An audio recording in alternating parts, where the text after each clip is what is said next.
vamos a tratar de explicar de forma bastante concisa qué es y qué no es el latín medieval. ¿Cuál es su relación con el latín clásico típico de Cicerón, Virgilio y toda esa gente? La conexión con el latín eclesiástico, con el latín vulgar. Todo esto, como digo, de forma razonablemente concisa y ocasionalmente algo heterodoxa. De forma resumida, podemos decir que el latín medieval es la continuación del latín clásico tras la antigüedad, y aquí hablo de latín clásico en contraposición al latín vulgar, que es el que dio lugar a las lenguas romances.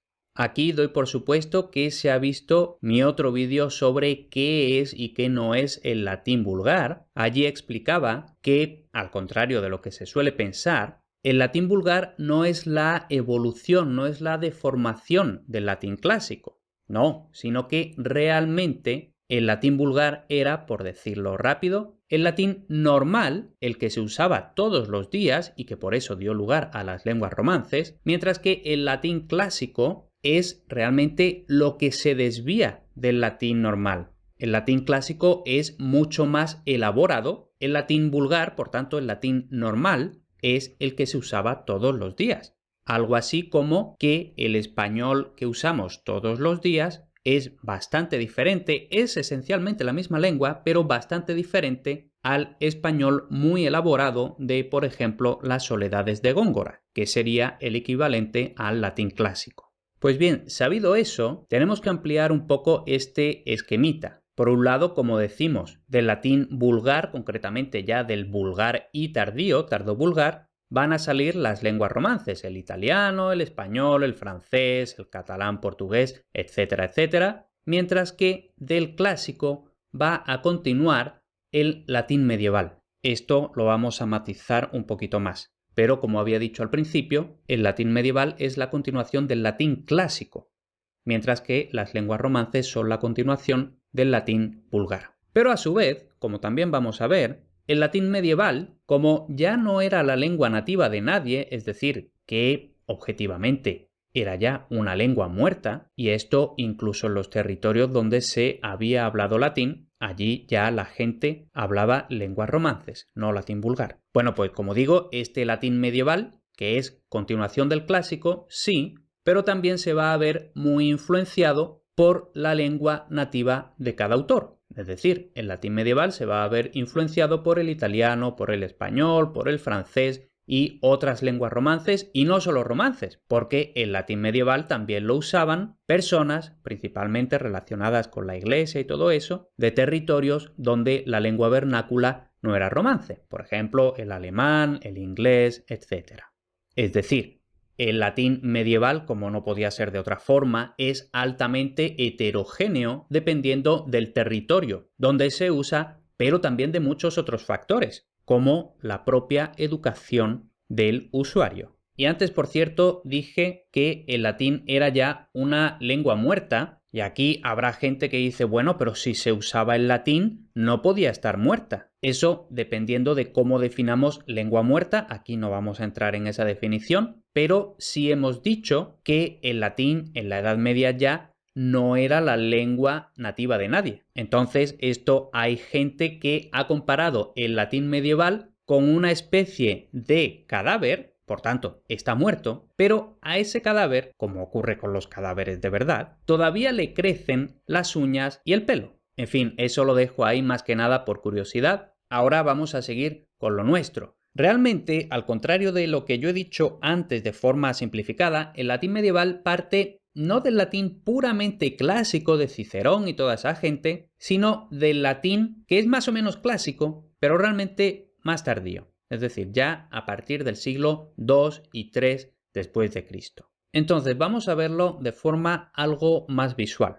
¿Qué es el latín medieval? Podemos decir que realmente es un término multifunción que describe los 4 tipos generales. Dependiendo de dónde miréis, se habla de 3 tipos o de 4 tipos. Aquí vamos a ver 4 tipos generales y las diversas combinaciones de los 4 tipos del latín usado en Europa occidental durante la Edad Media. El primer tipo, por supuesto, como ya hemos mencionado, es el latín clásico, es decir, el latín de Cicerón, Salustio, Virgilio, Ovidio, Suetonio, etc., el latín que se escribía de forma elaborada más o menos entre los años 100 a.C.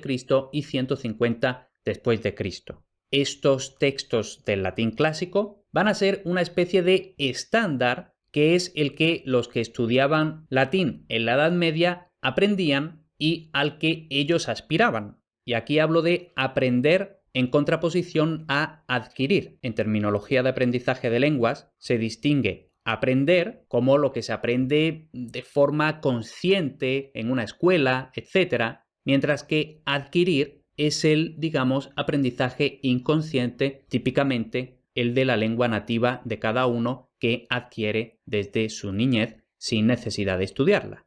Entonces, este latín clásico de estos autores en la Edad Media era esta especie de estándar que los estudiantes medievales aprendían y al que ellos aspiraban. Luego tenemos el latín tardío, más o menos entre los años 150 y 550 después de Cristo. Este latín tardío es aún literario, pero tiene ya más elementos coloquiales y bebe mucho de la lengua griega. El escritor de latín tardío más importante fue probablemente Boecio, que vivió ya en la última parte del siglo V y la primera del VI, y su obra, La Consolación de la Filosofía, fue leída por filósofos, teólogos, estadistas, historiadores y poetas, por lo que en cierta forma hizo de puente entre el pensamiento del período clásico y la época medieval occidental. Entonces tenemos latín clásico y latín tardío que son muy parecidos, pero que realmente el latín medieval es una continuación más bien de este latín tardío, aunque por supuesto el latín clásico era esa aspiración idealizada.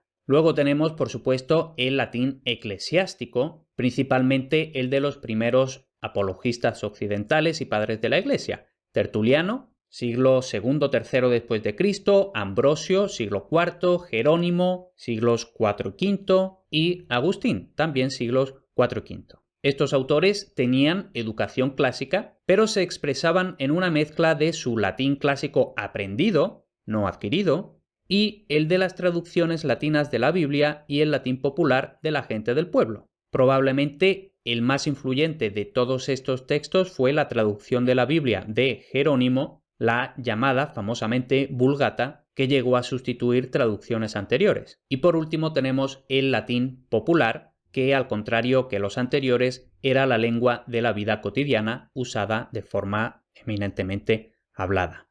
Por tanto, y como también comenté en el vídeo de latín vulgar, hay elementos populares en autores muy distanciados en el tiempo. Por ejemplo, tenemos a Plauto del siglo III-II a.C., tenemos a Petronio del siglo I después de Cristo, por tanto ahí tenemos 3-4 siglos de diferencia, pero especialmente hay que tener en cuenta que el latín popular, latín vulgar, como lo queramos llamar, existió desde mucho antes que Plauto y continuó cientos de años después de Petronio, hasta que finalmente se fragmentó en las lenguas romances. ¿Vale? Entonces, el latín medieval es la entremezcla, los diferentes tipos de intersecciones de estos 4 tipos de latín. Ya hemos mencionado, dependiendo de muchos factores relativos al autor, como su origen, periodo, nivel de educación, su audiencia esperada, etc., puede tener más o menos elementos clásicos o tardíos o eclesiásticos o populares. Y, al contrario que el latín vulgar, depende mucho más del autor que de la geografía o de la cronología. También hemos dicho ya, este latín no era adquirido, es decir, no era aprendido de forma nativa, sino que era aprendido principalmente por monjes, monjas, clero en general, estudiantes, estudiosos, a partir de las gramáticas antiguas y de los textos clásicos, así como de la exposición diaria a la Biblia y a la liturgia.